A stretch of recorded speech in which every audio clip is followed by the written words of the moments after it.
Եթե ունես կլաուստրոֆոբիա, թերթիր առաջ։ Այժմ պետք է մտնեմ Հայաստանի Պարիզ բուն իմաստով ամենանեղ ու առեղծվածային անցքով։ Սա կոշի քարե դռներով քարանձավի մուտքն է։ Սողալով փորձում եմ հասնել քարանձավի հիմնական սրահ, իսկ մինչ այդ պետք է անցնել քարե դռնով։ Անբացատրելի զգացում է, երբ սողում ես ու չգիտես դիմացից ինչ սպասել, իսկ հետ գնալն ավելի դժվար է։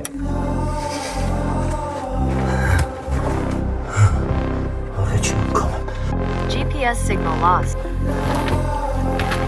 Վերջապես հասա քարե դռներից մեկին։ Հնում դրանց թիվը 5-ն էր։ Այս քարանձավների բոլոր դռները բազալտից են, բացվել են դեպի ներս եւ ունեցել են մինչեւ 1.5 մետր բարձրություն եւ 30-ից 35 սանտիմետր հաստություն։ Եվ ահա սրահում ենք։ Սննդամթերքը պահելու համար անկյուններում փորվում էին երկհարկ կամ եռահարկ թոնրատիպ հորեր։ Շաղախով պատված հորերում հիմնականում պահվել է հեղուկ սնունդ, առանց շաղախի հորերում 4 սնունդ, օրինակ հացահատիկ։ Այս քարանձավները բնակեցված են եղել դեռևս քարե դարում, իսկ վաղ եւ ուշ միջնադարում բարեկարգվել է մարդու կողմից, դրվել քարե դռներ եւ հիմնականում ծառայել որպես սննդամթերքի գաղտնարան պահեստարաններ։ Այս տեսակ քարանձավներ կան նաեւ Արագածոտնի մարզի այլ համայնքներում։ Այս քարանձավները ցավոք լուրջ գիտական ուսումնասիրությունների չեն ենթարկվել, սակայն նրանք բացառիկ են ամբողջ աշխարհում շնորհիվ իրենց քարե դռների։